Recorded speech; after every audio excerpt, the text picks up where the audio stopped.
Introducing Jasmine Patel, your multi-talented connection maven. Meet Jasmine Patel, a dynamic individual whose journey began in the United States and has now found her home in Canada.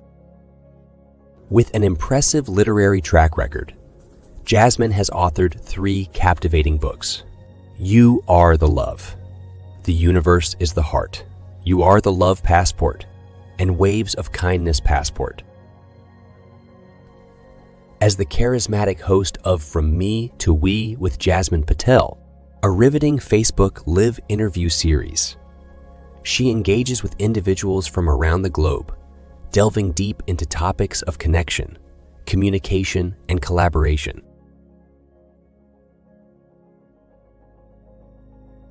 With a skilled touch in graphic design, she effortlessly crafts visual marvels using Canva. Beyond her remarkable achievements, Jasmine's genuine passion for forging new friendships and her thirst for knowledge make her a delightful companion on life's journey. Guys, I am Jasmine Patel, and I welcome you to the 8th episode of From Me to We with Jasmine Patel. And today, I have a very special guest joining me today, and she is none other than the one and only Mandy Robinson. Let me switch the layout. There we go. Whoa! Welcome. Good to see you. Yeah, good to see you. I'm really happy to be here. How are you? Good. How are you? I'm very well, thank you. As always, busy, so this is a great opportunity to have a little bit of spare time right now to do this interview. Thank you for reaching out. All right, so can you introduce yourself to my audience? Yes, my name is Mandy Robinson. I am a legacy ghostwriter, so I work through the time and space and matter continuum to extract your story and bring your legacy to life for generations to come. I am a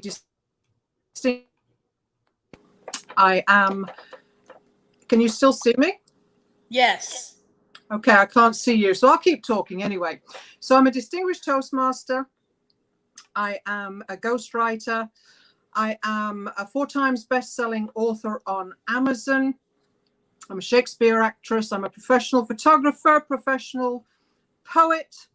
And this is my first book of poetry, which is Catalyst Poetry, which I do a show on a Wednesday evening, every Wednesday evening. We're coming up to 2 years doing this show, so I'm very excited about that. I'm a women's empowerment coach. I light the way by leading the way, and I'm all about changing lives through inspiration with my poetry, photography. I'm a professional speaker. I wear many, many hats. I'm also a 2-time Canadian Provincial Award winner, one for leading women, recognizing how I've built communities with women, especially those who have gone through domestic violence and abuse. And the second award was for all the volunteer work that I do for the Multiple Sclerosis Society of Canada. So 2 very, very prestigious awards there. And as I said, the prestigious Distinguished Toastmaster Award. We could go on all day, but that'll do for now. Wow, it's a privilege to know about you and a little fun fact. So before me and Mandy became friends, right? So I was following her since last year, and I found out about her through my husband Craven, and then I became connected with DJ. DJ Love, So then she connected the both of us together. You should have seen Mandy's reaction when I said, so I already knew about you since last year. I've been following you. Yeah, I was a little spooked. I thought, you've been following me? What? It was quite amusing, actually, in the end, because it just didn't make any sense at all. And the thing was, I'd reached out to Provin when he was doing his summit. I think it was a summit And I said, if you need another speak, and he never even responded. So okay, no problem. So I didn't even know you two were married. I didn't know you were. Yeah, we've been married for almost a year now. Yeah. It's there's no coincidences. That's what I believe. There are no coincidences. Mm-hmm. So we connected for a reason, and we're getting along really well. We're inspiring each other. We're moving mountains in many ways. And I just feel blessed and honored to know both you and Pravin and to be here today. I'm very, very grateful. Yeah, I've been wanting to interview this lady for a while now. Oh,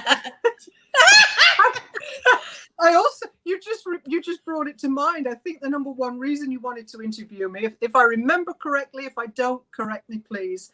I've also forgot to mention I was crowned Cobourg's first female town crier in 2014. So I am now coming up on my 10th year in that role as the ambassador for the town of Cobourg, Ontario, Canada.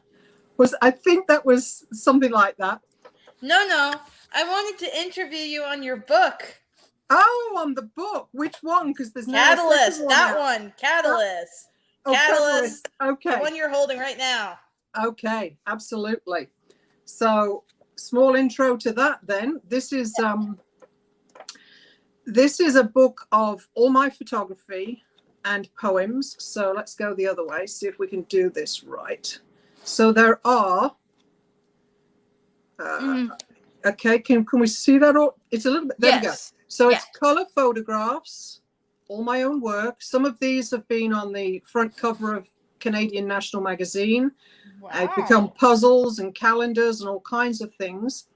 And it's one poem and one photograph. And when the publisher had completed this for me, and she did it in less than 3 weeks, an incredible publisher, had it out right before Christmas. I didn't think that was even possible, but it happened. So she said to me, do you realize that there are 52 poems and 52 photographs? And I said, no, I didn't. I didn't plan it that way. And that got me thinking, well, then I could use a poem and a photograph every week to highlight it on a show, use it for inspiration, and then organic discussion afterwards. The book is based on every human emotion that a person can experience. So love, joy, pain, suffering, heartache, excitement, passion. These are all my own experiences that I've written the poetry about. And then the photography has complemented. Seem to have vanished again. That's okay, I'll keep talking. So the poem complements the photography and vice versa. So how did it come about? Catalyst has been a word that's been in my vocabulary for many, many years because I've gone through great transformation over many, many years. So 21 years ago, I escaped a 30-year domestic abuse, violence, marriage with my life. And when I escaped, it was from there to the police station, straight to a women's shelter where I was engaged for 3 years. That's where I found my voice and my freedom. I found Toastmasters. So I've been teaching leadership and communication skills for the past 2 decades, all voluntary. I've gone into corporations, schools, community centers, wherever they've needed a speaker on this subject. And I've coached, mentored, established new clubs from as far as Toronto, east as far as Kingston, all the way north up to Halliburton. I've covered many over the years. Took me 7.5 years to earn that prestigious award. It's a difficult one. But anyway, so all my experiences and all my knowledge that's gone into this book has become a truly incredible inspiration to a lot of people. And I didn't realize just how far the impact was going to go. I mean, we've just done week 71, and there's only 52 poems in here. So as we've gone through this, and I've utilized them all through the 52 weeks, then I have gone back to either repurpose some of the poems on the show, or I brought in other poets like Rumi, Khalil Gibran. I've used Napoleon Hill for great wisdom. whatever I feel inspired, and from my knowledge and from my storehouse of information, of quotes and speeches and everything else, it's how the show flows organically through the use of the book. Wow, that's awesome. Can you read a poem to us? I would love to. Do you have any particular? Okay. So what I want you to do is close your eyes. Okay. Flip through the pages a couple times. Yeah. And then go to a random page and then read that poem that's on that page. And really feel it. Okay, so I found the page. Yep. Okay, you can open your eyes now. Oh my gosh! Oh my gosh! Oh my gosh! I have to show you the photograph first. Oh wow, that's gorgeous. That was on the front cover of More About Our Canada. That was my first photograph on the front cover of a national magazine. Oh, what are the odds? What are the odds? Yeah, see? What are the odds? It See? was meant to be, right? Uh-huh. And that was actually filmed in -40 temperatures. Just imagine that, guys. -40 degrees. That's in Celsius or Fahrenheit. You got it. So Okay. I only had 5 minutes out there doing that, because after 5 minutes and maybe 10 photographs, the camera would shut down. Right. So then I'd have to run back to the van, warm up, and go back out. But that worked out very well. So that's the photograph. Show it you one more time. And the poem, oh my gosh, I haven't read this one in a while. The poem is called Ice Formations. Oh, that's powerful. Oh, So better listen to that closely, guys. So you see how it complements the poem, or the Yes. photograph? Okay, I'm going to try and stand this because I'm a visual artist and I need my arms for expression. So just give me a second here. We'll Not a problem. Try and prop it up best we can. Hopefully that'll work. No, it's not going to stand. I'm going to have to hold it. Okay, so we'll have to do this one-handed for the visuals. Okay. Ice Formations by yours truly, Mandy Robinson, Catalyst Poetry. Ice formations on a barren shoreline, encapsulated decayed foliage, embodied in new creation. Sunlight softly touches the pinnacles. Glistening transparency evoked life before and after. Ice fingers will eventually be subdued by the warmth of incoming sun's rays as the earth draws closer in proximity to the great solar sun god. Smoother than cold, staunch and stately, the winds blow as the ice melts into nothing. Nothing but water returning to its womb. We stand and stare. We watch and glean. We wonder the power of unseen forces at play, swirling around and through us. We marvel at the precision and the accuracy of the creator's works of art. Diverse, unique, colorful and beautiful, wild and rugged, wind-stepped and stately. Tapestries of patchwork fields. Water lilies lazily drift afloat an unseen world. How vast and undiscovered, how far can his ways be searched out? Yet, here I am, a mere grain of sand in an ocean desert, with that same powerful energy ignited within, allowing freedom of thought, giving the intricate gifts to live, the opportunity to make choices, reasoning and understanding, qualities imbued uniquely in mankind. Said the Ancient of Ancients, in a fear-inspiring way, I am wonderfully made, and I bow my head with gratitude and love. Catalyst Poetry. Woo! Woo! Encore! Encore! Encore! Bravo! Thank That was you. amazing. Thank you so much. I really appreciated that. I can't believe I picked that poem and I'd got my eyes closed. That was amazing. So, one thing you should know about From Me to We with Jasmine Patel is that it's completely spontaneous. Anything can happen. Yeah. So, while you were reading your poem, you inspired me to read one of my poems from my book. Go for it. Go for it. All right. What's the Now book close called? your eyes. Now close your eyes and Okay. really feel the poem, okay? Feel the poem. Why do we judge? Should we judge? How do we judge? Do we judge people based on looks?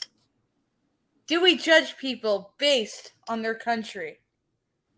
Do we judge people based on culture? Do we judge people based on religion? Do we judge people based on tradition? Do we judge people based on their level of intelligence?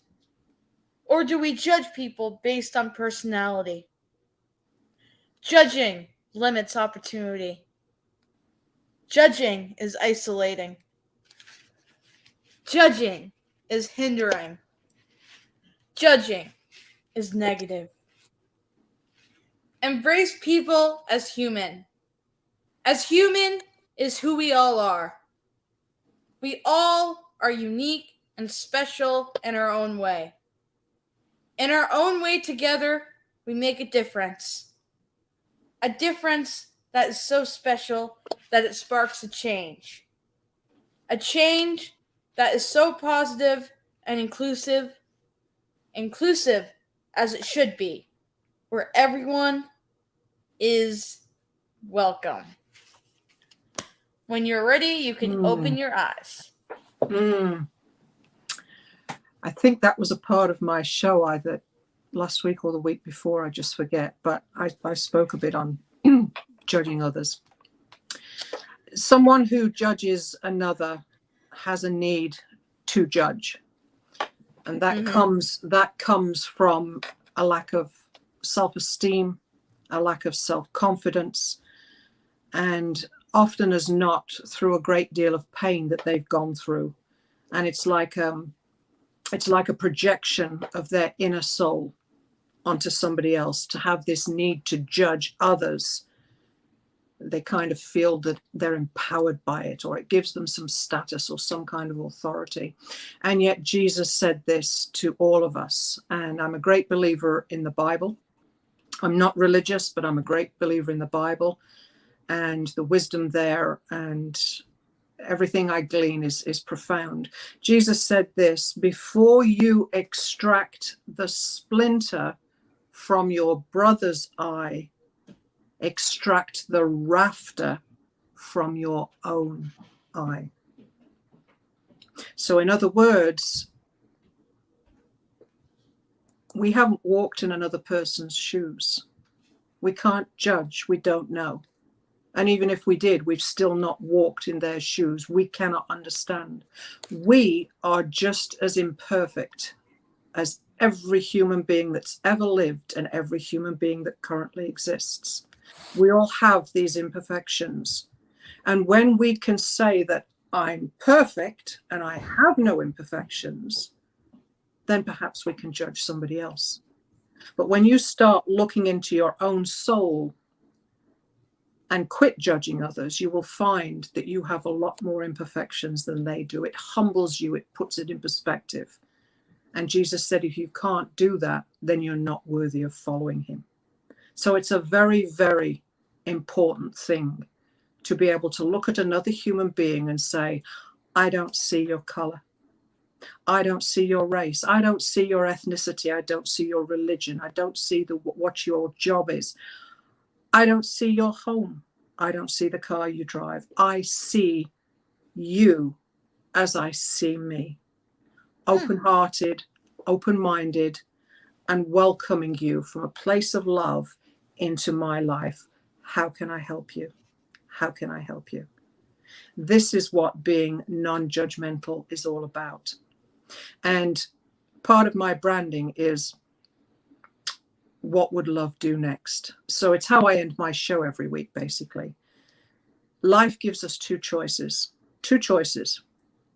Somebody's coming towards us, maybe they're aggressive, maybe they're upset, but we don't know what's gone on in their minds. We cannot control that. It's beyond our control. All we have is our own mind and our own actions. So if somebody's coming towards you and it's not looking too good, shall we say, and they start being aggressive, you have two choices. In any given moment, even in your home, two choices only. You can either react like, oh, how dare you speak to me like that? And who do you think you are? And judge them. And by doing that, you are adding fuel to a fire that is already ablaze because this person is being aggressive. And when those two collide, then it's poof, wildfire, and no good can come from that. So we don't want to do that. So when I say what would love do next, this is what Mandy does, and this is what Mandy practices, and this is what Mandy teaches. I step back, and even if it's not literal, it's in my mind. I step back. I take a deep breath.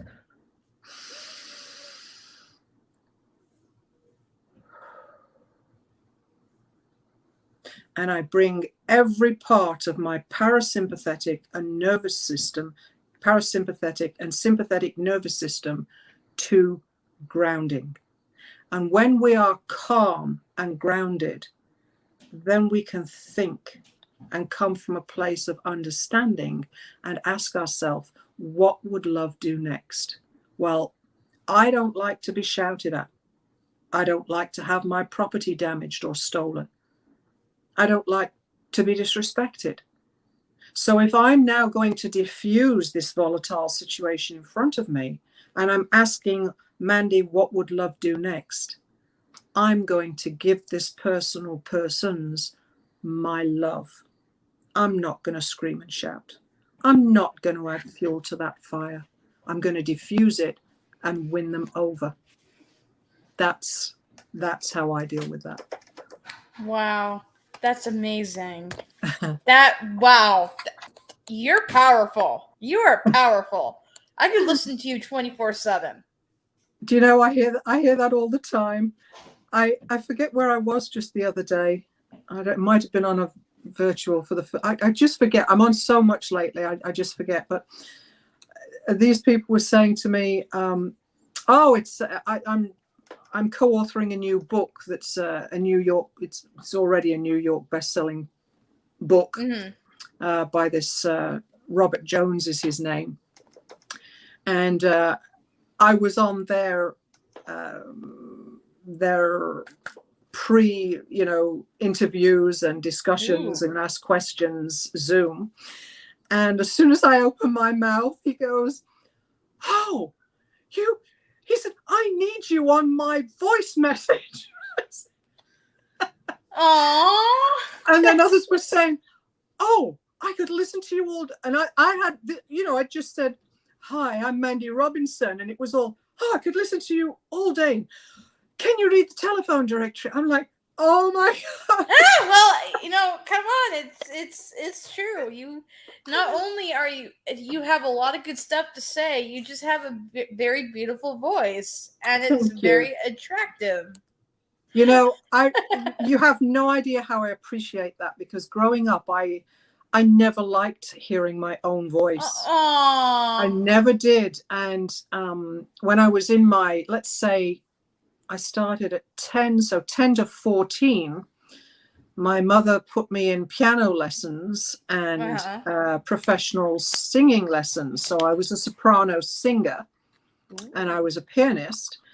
And my piano teacher was this stalwart English mistress type person, but her hands were all curved over smooth from all her use over the years, and just it was like her hands were an extension of the keys on the piano. She was an incredible pianist, and as strict as she was a very profound, efficient, amazing teacher.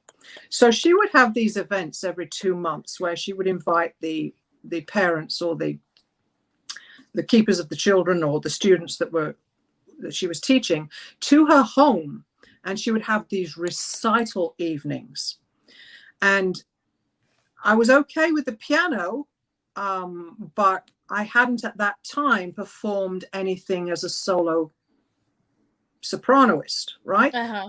Now, I had in school many years ago, I was in the choirs and I always got the solo pieces, but that was not the same as being taught by a professional New York soprano teacher of song and music. So I wasn't, and I didn't like hearing my voice when I first started to get trained professionally.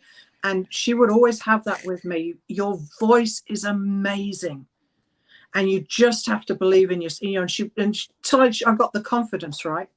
So that's how how I came to know and like my voice, but it was years down the road. And I'm talking in my, let's say, early 20s and forward. So I got involved with a religion at that time. It ended up being a cult. And when I escaped my abusive relationship 21 years ago, I also escaped the religion. And that's when I really found my voice. But anyway, during that time, they recognized my voice. So I was used on stages. I spoke in front of 500, 1,000. I sign languaged and spoke in front of 25,000 at the Mohawk Raceway in Waterloo many years ago. And I was used in demonstrations because of the power of my voice. And right from that time, everyone has always said, you have an amazing way with words. And I've never really thought about that as an amazing way with words. It's my knowledge, my passion, my inner creativity coming out from all my learning. I had a grammar school upbringing. So I got into a lot of things that perhaps students here in Canada don't see. And yet, on that note, when I came to Canada, I came with a 2-year-old and a 4-year-old, and I had wanted them to be put into a grammar school scenario here. And I've recently found out there are private grammar schools, but I didn't know this way back at the time. And I couldn't find anything even close to the Oxford Board of Exams that I was on. And so I was a little disheartened. How are my children going to be raised in school, Right. So I met somebody whose 2 young sons were in French immersion.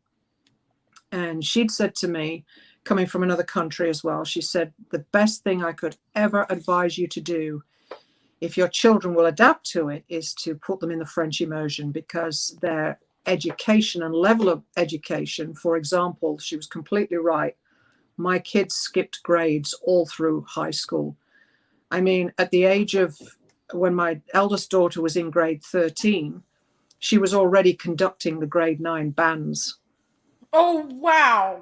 Yeah. She was fluent in 5 instruments.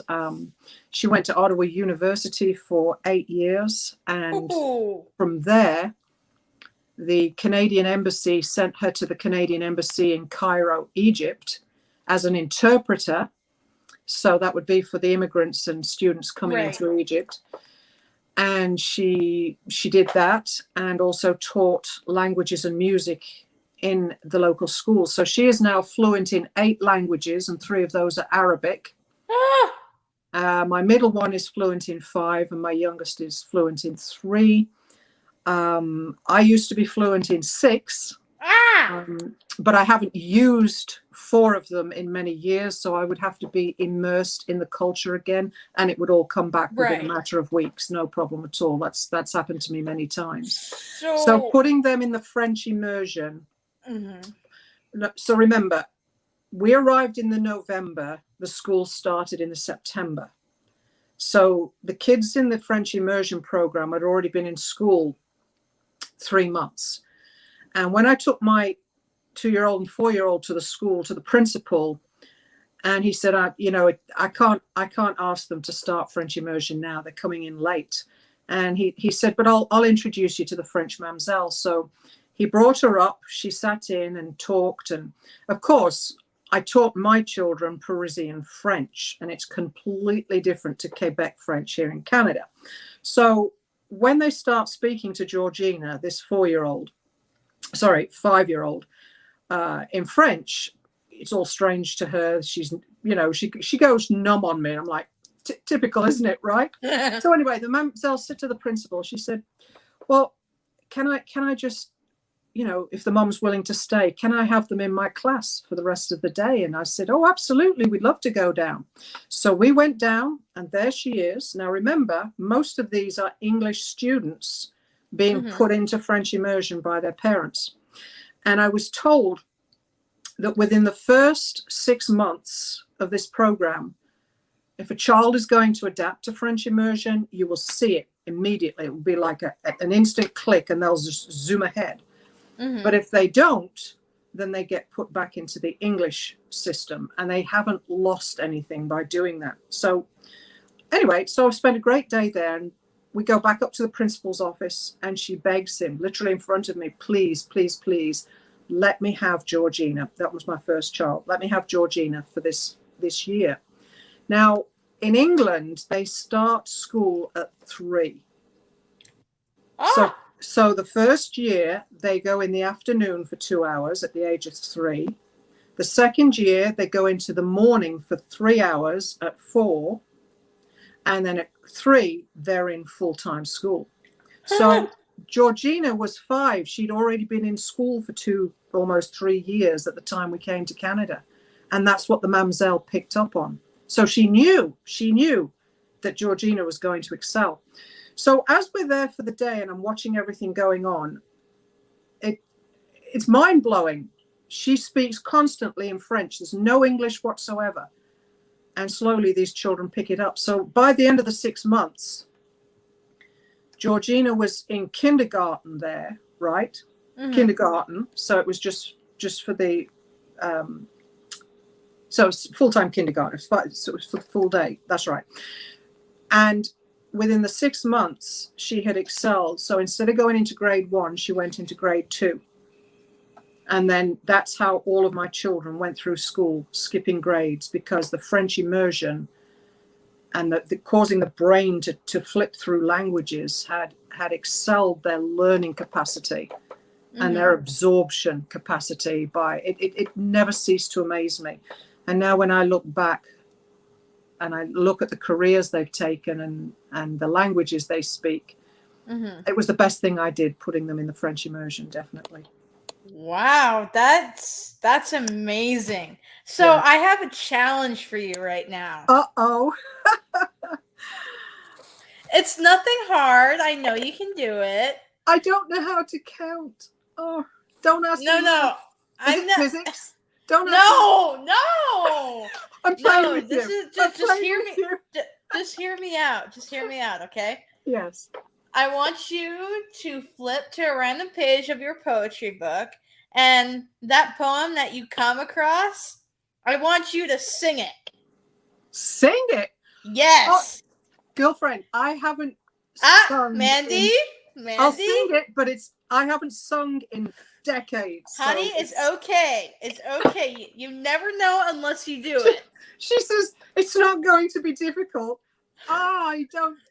I will sing a little video and send it to people to inspire them, and they come back and say, why isn't this your career? But I seriously, my allergies are bad. I don't know how it's going to be. Okay, I'm not going to sing the whole poem. It depends how long you don't have is. to sing. I mean, just, yeah. Why can't you sing a poem? You can, here, okay, I'll do it to my poem, okay? I'll give you an example, all right? I'll do it to mine first. Go on. All right, hold on. Let me... This is a first. But this is perfect because I do everything as a first. My role. Exactly. So yeah, Exactly. okay. I take the All right. challenge. Oh, All right. So I'm going I'll to do it take to my some phone first. I'm listening. Why do you love me? Do you love me because I am beautiful? Do you love me because of my intellect? Do you love me because how much money I have? Yeah. Do you love me because that nice car I have? Or maybe the nice house that I own. Yeah. That's I love. amazing. That's No, I'm not amazing. done. I'm not done. Of all the days to ask me, yesterday by the close of the evening, I didn't even have a voice because my allergies have been through the roof. But anyway, okay, here we go then. We're just going to close our eyes and find Close your eyes, find a random hopefully poem. a short poem. Oh, it's a long poem. You don't have to, you can do like a couple of verses. Okay, well, the funny thing is, I'll show you the photograph first. Oh, that's gorgeous. So that's what went on a calendar and a puzzle. It became a puzzle. And the company that made them were out of New Jersey, USA, which I'm totally familiar with, right? Anyway, it's called The Earth Does. And it's about the perspective of how puny we are compared to what the Earth does. You hear a lot of people say that, man's going to destroy the planet. Well, again, the scriptures tell us that God created the earth to be inhabited, not to be destroyed. And in the book of Revelation, he speaks of bringing to ruin those ruining the earth. So he has a purpose, and the earth is not, it's going to stand to times indefinite. So The Earth Does is about asking the questions as a human being. Can I do this? Well, no, I can't, but the earth can. You want me to sing this? Yes, I do. Oh, you can do it. This is all about stepping outside your comfort zone and doing something you never thought you'd do. Broaden your horizons. Oh my gosh. I don't even know how to do this. You can do it. Just do it. Just do it. Don't think, just do it. It's entitled The Earth Does. Can you? Can you breathe without oxygen from trees? Can you remain grounded without gravity? Can you be fed without the seasons to cause seeds to sprout and grow? Can you feel at peace without breathing in a glorious sunrise or sunset? My voice is shaking. Can you sit at the river's edge or stand before a mighty ocean and escape the healing of the soul? And I'll go to the end of the poem. Can you give more love to your thoughts and actions towards our earthly home? Can you demonstrate being the perfect tenant for our perfect landlord? Can you finally see that we are the earth and the earth is us? Woo! That was so that was awesome. You sounded so good. I want to hear the playback to form an opinion on that. You sounded so good. Thank you. See, that was crazy. Here's another thing. On the show, you do not know what you're in for. Anything can happen. And I just found out, thrown in at the deep end. Yeah. Now, if you'd have asked me to sing a pop song or something, that would have been completely different because I know the music, right? But that just, wow. Well, I mean, I was thinking of doing that, but then I'm like, wait a second. Poems, all right. Well, do you want to know something about Yeah. poetry? Yeah. Poetry comes and was used way back, thousands of years ago. Kings and corporals and dynasties would bring in a wandering minstrel. So the minstrel would play their lyre and they would sing their experiences, which was their poetry. Right. So this has been performed this way, singing to poetry, their own experiences, their own poetry, for thousands of years. But you also have to remember, they would already know these poems and they would just feel the music and then allow it to come. Now, whilst I can read the poetry and you can feel, I enact the poem. You probably gathered that. My passion, and I'm completely immersed in it. So if I had maybe an hour or something to just think about rhythm and music, I could probably do it justice in song. But to say I stepped out of my comfort zone, I felt my throat actually seizing up. I thought, I can't do it. Yes, you can. See? And you know what? That brings to mind, I'm going to bring this quote out here. It's by Rumi. Rumi is an ancient. Oh, yes. Rumi is great. An ancient sage of great wisdom and a poet extraordinaire. And he said this, very simple, very profound. Protect yourself from your own thoughts. So if I had listened to that inner voice saying, you've never done this before, you can't do this, you're on a live feed here.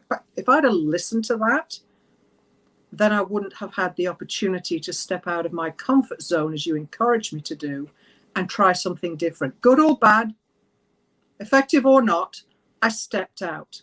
So I protected myself from my own thoughts. I didn't allow the monkey mind to race away. I went with my inner being and my inner passion. These are my words. So however they come out, they're going to have impact. And Rumi said that very, very well. I thought that was just tied in nicely. So I have a question for you. Actually, this question is in two parts, okay? Okay. The first part is since this show is like, the theme is connection, communication, and collaboration, but like, I don't like to ask questions.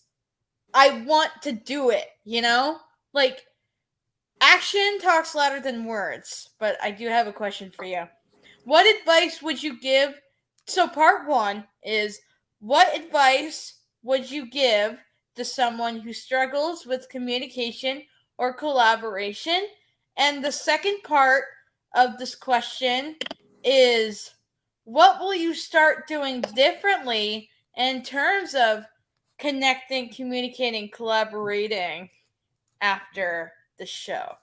What have you learned? Okay, so just repeat the first part. It was on communication, right? What advice would you give to someone who struggles with communication or collaboration? I'm going to give you an example of where I helped somebody to communicate who literally could not open her mouth to speak. This will answer your question because this is a real life experience. Because I teach leadership and communication skills. I've been teaching them for over 2 decades. So this young girl was brought to our Toastmaster club by her mother. And this young girl at the time was about 20.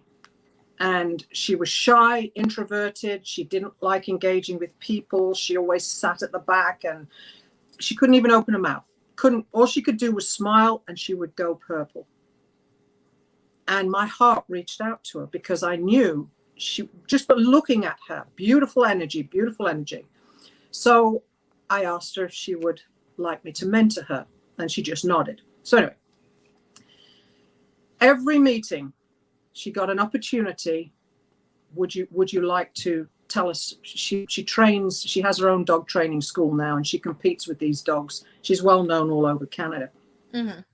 And I would say, if you feel like doing an improv for 2 minutes, let me know. Or would you like to do your icebreaker speech? Tell us a little bit about yourself. And this went on for months. Nothing. She couldn't say hello. She couldn't introduce herself. And then we had an open house. So we had about 100 people. Imagine that, about 100 people. And I'm emceeing the event. Mm-hmm. And I've got some of my Toastmasters prepared in case anybody in the audience doesn't wish to take part. And that was fine. Nobody is ever forced into anything. So at one point we were into the improv. So I would say to a Toastmaster, okay, tell me about the last time you had a snowball fight and how did it end? And perhaps they'd speak on that. Or they'd say, well, whilst I acknowledge the snowball fight, I'm going to segue onto my trip down the Rideau Canal on a barge. Mm-hmm. Right. So that's how it would go. Well, Kyla stood up. First up, she just stood up right there. And I started clapping. I said, look, round of applause, everyone. Looks like Kyla wants to do an improv. So she heard the title and she just stood there. Her fingers were on the desk and she just stood there. And she looked around the room and she was smiling and her face was red and she couldn't open her mouth. So I walked up to her and I started clapping. And I got everybody else to start clapping. And I went to within 6 feet of her and I said, I absolutely honor and praise you that you had the courage to stand up in a room full of peers and even want to use your voice. Do you know how precious you are and how magnificent you are? And this is, what do you think? Right. And so they gave her basically a standing ovation. I said, listen, if you want to take your seat now, I said, we've still got a lot of time to go. Get a little message to me if you want to try again through the rest of the open house. It was a 2-hour open house. Well, somewhere in there she did. And she got up and she spoke about her dogs. Now, all through her Toastmaster life, that's all she could ever speak about because that's all she knew. And we knew all the ins and outs of dog training. And then she came to be a radio show host on her dog training. And then she started competing with the dogs. So my advice to anybody who lacks the confidence to speak out, who wants to become a speaker, who wants to collaborate and has never done anything like this before,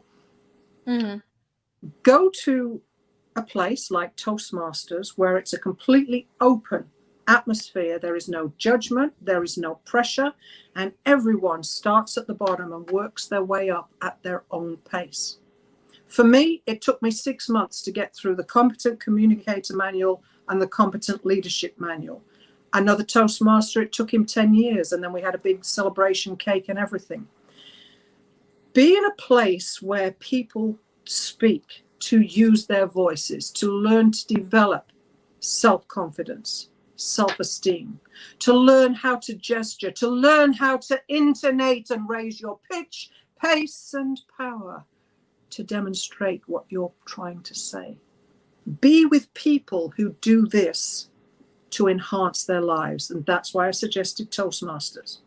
Within those type of organizations, you will then come across people who will mentor or coach you.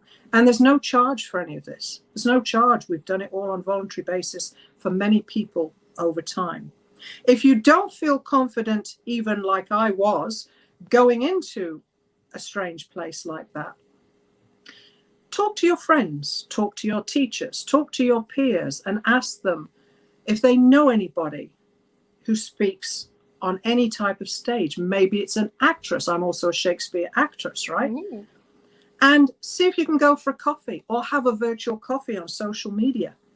And just, if you feel comfortable with that person, just say, I'm shy. I've never done this before. I'm comfortable where I am. You will be taught how to step out of your comfort zone. You will be taught how to bring your imagination, your dreams, and everything you desire to life. And when you start to feel that passion ignite, your voice naturally just follows along. Wow. Does that answer that first Yeah. part? Yeah. That answered the question very well. Now Awesome. the second part to this question, has this show inspired you at all? Oh my gosh. I'm inspired by you every time we cross faces on social media, right? Private or otherwise. You have a zeal for life. You have a zeal and a passion. Considering you've come from another culture and you left the US to come and marry Pravin here, and you've delved into his culture and learned their language, you have this, you're like a sponge. Give it to me. I want to try this. I want to do that. Well, this is who I am. This is how I've been my whole life. Now, granted, for being on lives and that depends what I'm doing, but you don't always come up. You're not always like this, because they're going to think you're off your loop, right? Or she needs to take a pill or something, right? I don't say diffuse your passion. I never say that. Bring your energy, bring your light, shine it in as powerful and as beautiful a way as is natural and authentic to yourself. You do that. You have no reservations, no inhibitions. And this is what I spoke about on my show on Wednesday evening. This is getting back to the inner child who loved to dance and play in mud puddles, swing on ropes over a river, didn't see color, race, or anything. They hugged, they loved, they didn't care. The wild imagination and the freedom of being a young child. And as we go through society, we're taught by our peers. We get peer pressure. We're taught societal norms, religious norms, school norms, and we are brought down into this narrow pathway of yes, you can, no, you can't. Mm-hmm. Don't do this, yes, you can do that. And the inner child gets pushed back. So I see you, and your inner child has never been pushed back. You're just boom, going for it. And I'm inspired by that because we reflect each other. When we were in front of somebody, we reflect each other. What I see in you, you see in me. Mm-hmm. So you've just reminded me of my zeal for life, because I love my life. I love who I am. I love what I have to give. And I love, the biggest part that I love about everything I do is seeing the joy on your face because of something I've either said or helped you with, or you've seen from my example. So I'm saying this to you because in you seeing me and me seeing you and reflecting off of each other, you're a lot like me. So I'm just so happy and thrilled to see that in you. Never lose it. Never lose it. Thank you so much. You know, here's another fun fact, right? Me and her live in Canada. Mm-hmm. We've never met in person yet. We have not met in person yet. Isn't that crazy? This. It's like we've known each other forever. I know. Yeah. But that shows when the sincerity, the transparency, the vulnerability, the real honest truth of a person in here and here, when that comes out, your light is shining. Your light is shining. And it's like the ripple effect. You smile and boom, the smile goes out. Look at you, you're smiling now because I'm smiling, right? It's infectious. Yeah. It's infectious.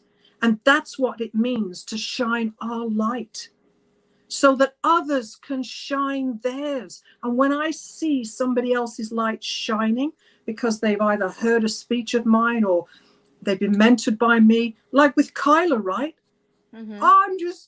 I've got goosebumps head to toe that she went on to be a radio show host and then train dogs and compete with them all over Canada from this shy 20-year-old who couldn't even open her mouth to say hello.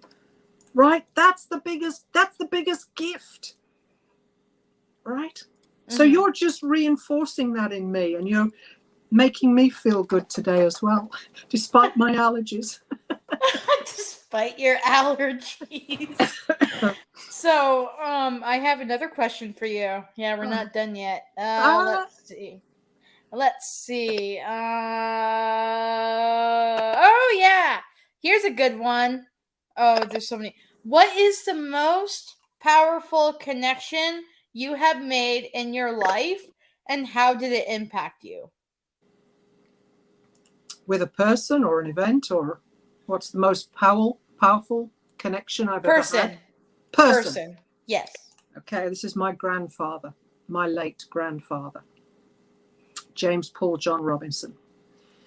And this is actually a whole speech, so I'm just going to give you a few little details because I'm not going to deliver the speech.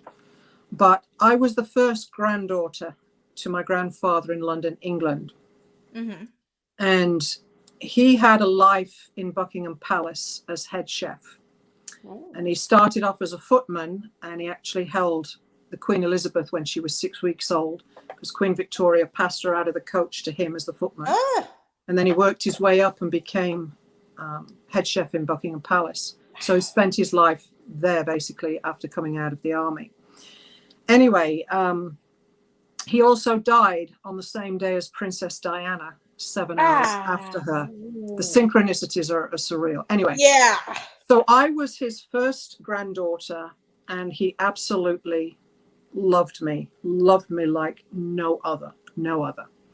And because we were in the army, I was separated from my grandparents for many, many years because my father traveled all over the world. Mm-hmm. And at some point, I was disconnected from them. And then just before I came to Canada, my own mother passed away. And for some unknown reason, that reunited the whole family again. And my grandfather and grandmother in London, England, I took my 1-year-old baby. So that was Georgina, the one that speaks 8 languages. I took her down to London, England to meet them. And we had some catch up. And it was a most incredible time. Well, anyway, when I was 7 years old, and this is why this is the most profound thing that's ever happened in my life. I was 7 years old visiting, and he had this huge fireplace, and he smoked cigars, and a big wingback armchair, and he was very, very intimidating. Londoner, right? Spoke like this. This is how they spoke back there. Mandy, come sit on my knee. Come sit on my knee. I got something for you. That's how they speak, right?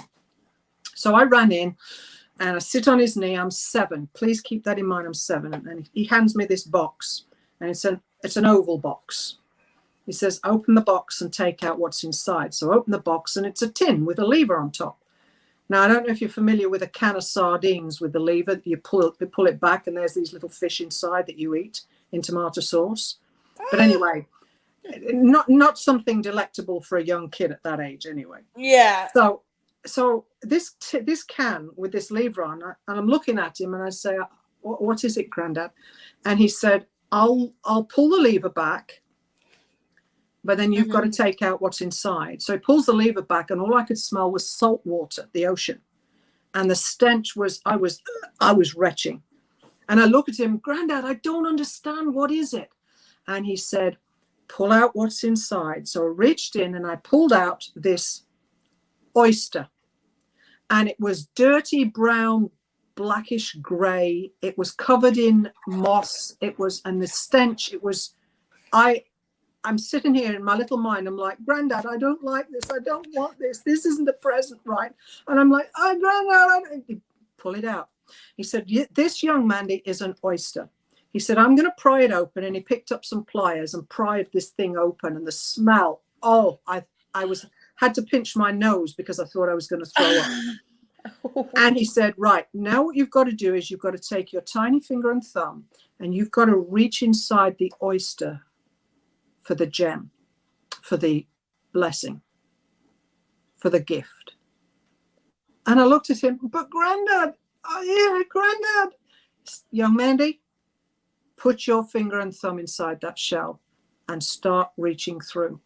Well, an oyster is all squidgy and gooey, and it's fleshy, and I remember it's been in a can of ocean. It stinks. It's revolting. But so I've got it here, and I've got my face over here, and I'm reaching in, and then suddenly I touch something hard, and and I look up at him and say, "Yes, Mandy, yes, pull it out, love, pull it out." So I grabbed this little pearl and I pulled it out. I still have this pearl. Oh, wow. And this little pearl, okay, what is it, Grandad? I don't understand. He said, "Sweetheart, that is a real pearl. And on the top of this little pearl, you can see kind of a lump coming out of it. And when you put it under a magnifying glass, there's rainbow colors shedding all from this little lump on the rounds and all down over the pearl." Oh, wow. He said, this little pearl this little oyster went through a great deal of pain and suffering to create this priceless pearl. So the little lump was the grain of sand that the oyster had cried tears around, just like human tears, in concentric layers, had built the pearl around the grain of sand that had got into the mantle of the oyster and was causing it pain, and it was crying, and this is how the pearl is created. So I said, "Oh, okay." And he said, "I want you to remember this, young Mandy. This little pearl is synonymous of your life to come." Whew. Now, how he knew this, God only knows. But I'm 7 years old, and he said, "You, young Mandy, are going to go through a life of pain, heartache, and struggle. Mm-hmm. And eventually you will break free from it, and you will become this beautiful pearl that is going to make a difference in this world to a lot of people." I'm 7. If that went all over my head, but I remembered every word he said to me. And I said, "Okay," stuffed it back in the tin, handed it back to him, and I was gone. Now, fast forward, I went through 30 years of domestic violence and abuse. I was in a wheelchair for 2 years because he put me there. I had a sawn-off shotgun pointed in my face many times. Thought it was the end of my life. Oh, my God. I lost my only son, and he laughed because he didn't want a son, and he was happy that the baby had died. This is who I lived with for nearly 30 years. So I lost my whole self-esteem. I put on 100 pounds in weight. I became very sick. And then when I escaped 21 years ago and found myself in a women's shelter, I was taught what freedom meant. I was taught that I had a right to be free. I had a right to my voice, to express it, my freedom to speak. And I found my empowerment. And that's where I wrote my empowerment group speech, which was published in an anthology by the Poetry Institute out of British Columbia, and is now in an anthology which is used in the women's shelters in the area to inspire other victims of domestic violence. My grandfather had it right. My counselor said to me 3 weeks in, she said, can I ask you something? And I said, sure. She said, and I want you to humor me. 3 weeks in, I'd just left. I was having horrendous nosebleeds. I'd lose 1.5 pints at a time, 3 or 4 times a week, end up at the hospital. I was ill. I was emotional. I was oppressed. 3 weeks in, she's saying, where do you see yourself in 5 to 10 years from now? And I said, I can't even think from 1 second to the next, never mind 5 to 10 years. She said, okay, I'm going to tell you where you're going to be. And I said, okay, right, yeah. And I was laughing just like you.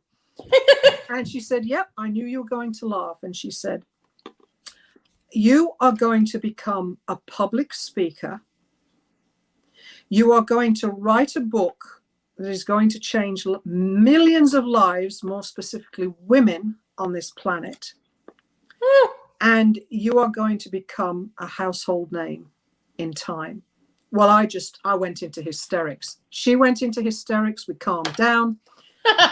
And she goes back to serious mode. And I looked at her and I said, you're serious, aren't you? She said, Mandy, if you remember nothing else about your time in the women's shelter, please remember what I say to you today. You are going to become a public speaker with a lot of power. She said, you're going to write a book. You're going to be speaking on stages all over the place. So 5 years after I left the women's shelter, right? My reputation had already preceded me because I told you I found Toastmasters in the women's shelter. And I went out that night. The joke is here, this woman in this group of 12 other victims that I was with, it was a private group and everything stayed in that room. And at the 10th week of 12, she said to me, you should be a Toastmaster. And I said, well, what's a Toastmaster? She said, well, they speak. I said, okay, what about? I've got no idea, she says, but you should be one. Okay. Well, my interest was tweaked, so I Googled it that night, and that night I drove out in an ice storm here in Canada that I've never done before. And I attended the Toast, and I gave a 2-minute improv speech on the Gatineau Balloon Festival in September in Quebec that I'd been a part of. And I won the trophy of the award for the best speech of the night. And that's how it all began for me. So then I became the secretary, I became the vice president of education, I became the president of the club, I became an area governor, a district governor. I worked all and started competing in speeches. There's 6 levels in Toastmasters to become a competitor on the world stage of 10 people. I've reached level 4 times. I'm only 2 levels away from getting on that stage of 10 competing for the title of world champion speech competitor. So everything that my counselor had said to me has come true. So here I am. My reputation had preceded me. Somebody had reached out to me and asked me if I would speak at an event on the lake shore on December the 6th. This was to commemorate the Montreal massacre where 20 women lost their lives. They were gunned down because of femicide. And we also have this event yearly, and it's across Canada, and we acknowledge all victims of domestic violence and abuse, especially those who have lost their lives. So here I am speaking. It's minus 20, freezing cold. We're right on the lake shore. The wind's whipping, the sun's gone down. You don't know who's there because they're all wrapped up in snowsuits and masks and everything, scarves. And I'm at the back of the crowd. There was about 75 people there, 100 maybe. And I pace. Before I speak, I pace because I want to channel my energies and my nerves and say my prayers before I step onto that stage, take away any ego, anything that I'm not meant to do or say, and give me the strength and the power to speak your will so that I move hearts. And as soon as I step onto that stage, I'm in mode. Nothing else matters. So remember the conditions I've just described to you about the winter, right? They give the intro, I come round, I step onto the podium, and I'm not joking, and you can ask any person that was there that day. The wind completely abated.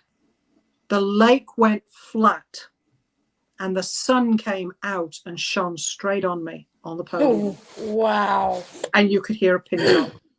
And when I delivered that 15-minute speech, the crowd just went wild. And coming out of that crowd, the first person screaming, clapping, saying, "What did I say to you?"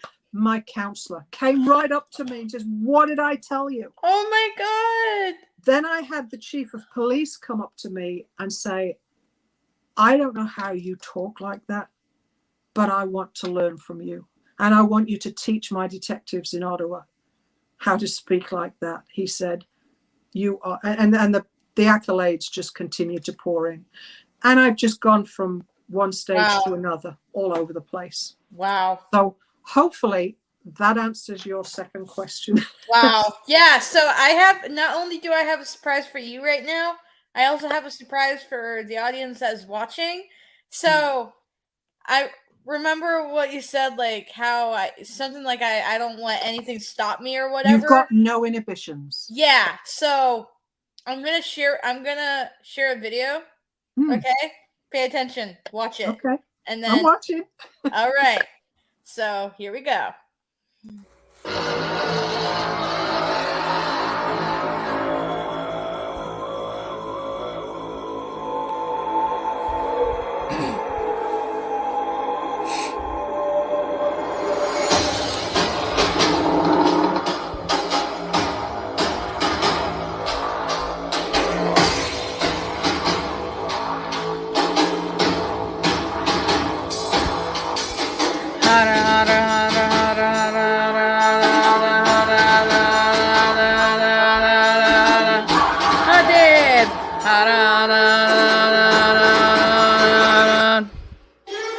Shambhugadisha Yagyamadarisha Matirajanisha Basmatanasara Nichna Vishala Hukra Vigalala Rujna Mahakala Rupa Amagada Shumbhagadisha Yagyamadarisha Matirajanisha Basmatanasara Nichna Vishala Hukra Vigalala Rujna Mahakala Rupa Amagada.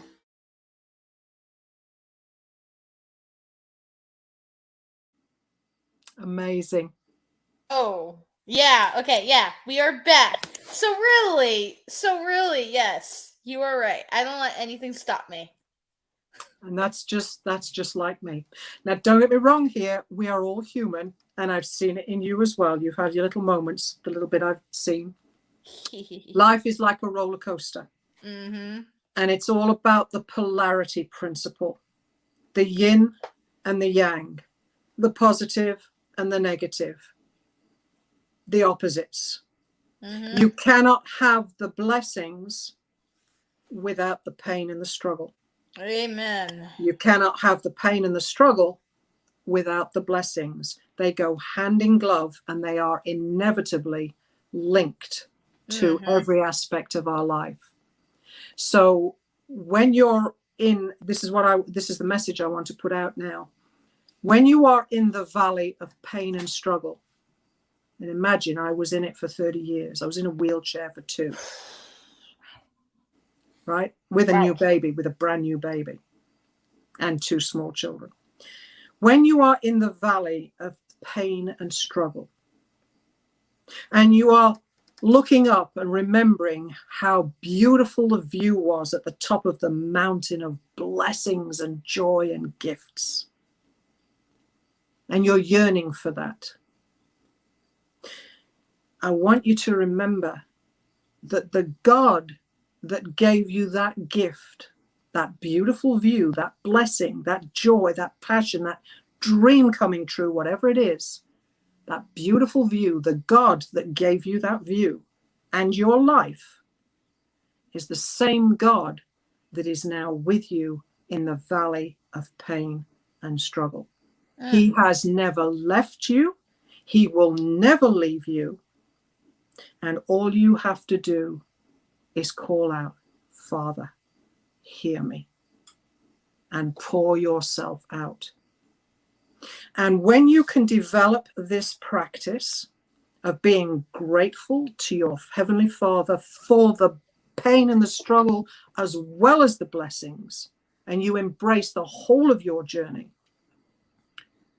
this is what will keep you alive, keep you on fire for life, keep the passion alive. And He will bring you through those struggles. You might not know how, you might not know when. That's none of our business. But in His time, He will bring you back to the top of the mountain for more blessings. Never turn your back on your Creator, and never blame your Creator for your pain and struggle. Wow. Very, very powerful. This is how I've lived my life, even through everything I've lived and lost. This is how I got through the death of my son. This is how concentration camp survivors got through, because their why was bigger than any torture or any pain that could be inflicted on them by the Nazis. And their why was, I love life. I don't blame anybody. I'm grateful that I'm still alive. And I look forward to being away from this whenever it's my time to be away from this. That's what kept them alive and focused and going through the hellish torture that they underwent at the hands of the Nazis. The same God did not desert them there. He strengthened them to enable them to get out and tell their stories, to keep the legacy alive, that it hopefully would not be done again, but also to be an inspiration, an absolutely amazing inspiration of the tenacity, the resiliency, the sheer grit that we have inside us to get through anything and any obstacle. Each one of us has it, but do you feed it? Do you nurture it with gratitude and being there to serve other people? That's what I want to leave here today. Whew. Wow. Thank you. That welcome. was, I got no words to say. There's no word in the English dictionary that I could use to describe you today. You are beyond amazing. And to those of you who are watching, please connect with this lady right here. She will change your life. Thank you. I appreciate that. Yeah, they can reach me here on Facebook. It's facebook.com/Mandy, MANDY, period, Robinson, ROBINSON, period, 376. Yes, I put your... Oh, did you? Yep, I already did. I already put your profile in the description posting. Okay, awesome. Whatever you call it. And one last thing, if I'm okay to mention it, I have a special. As you know, I'm a writer. I'm a legacy ghostwriter, and I edit and proofread. And there's students in college, universities right now. If you need anything proofread, connect with me. But I also have a special on right now. I have what's called an illumination page. So maybe you want something for your blog, something for your website. Maybe you want a story written out as a legacy for your family and generations to come.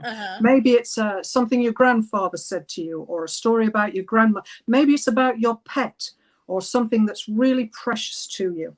So I will interview you for 20 minutes and I will ask you questions to extract your story. And then I will wait for the inspiration and I will write what's called the illumination page. So I'm shining the light on you or your story or what it is you want to highlight on your website. I've done this for all kinds of scenarios. And it's one page. Now I'm talking one page as in one page, right? So that is normally $250 for that one page. And I've got a special on right now for $99. So anybody that reaches out and to me and says I was on From Me to We with Jasmine Patel, I will give you the $99 special.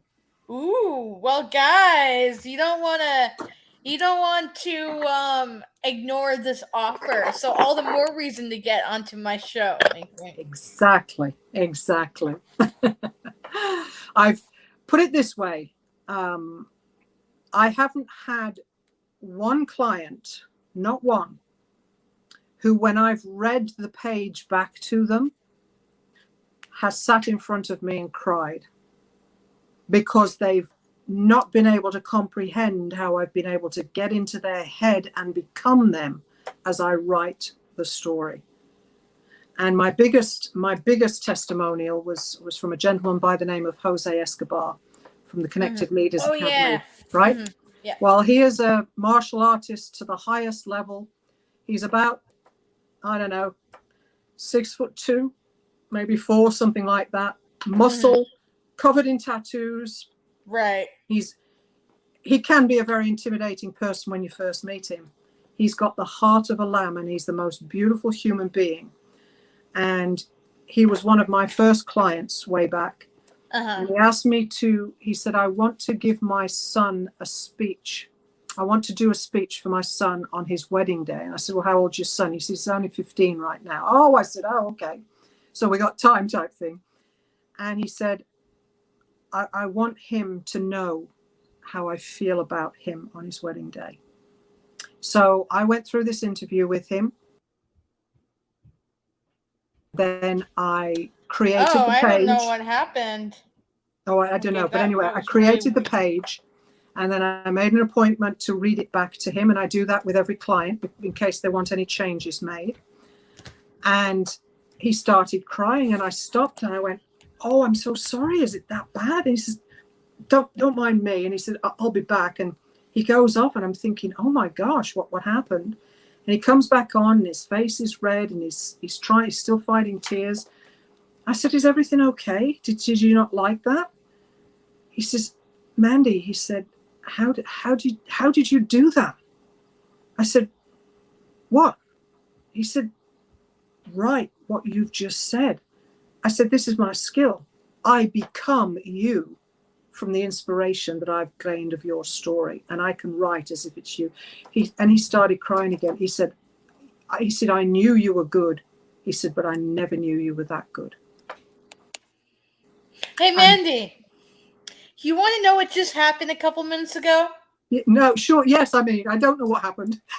Okay, so while you were talking, you disappeared from the screen for a second. It said device not connected, but then it came back on.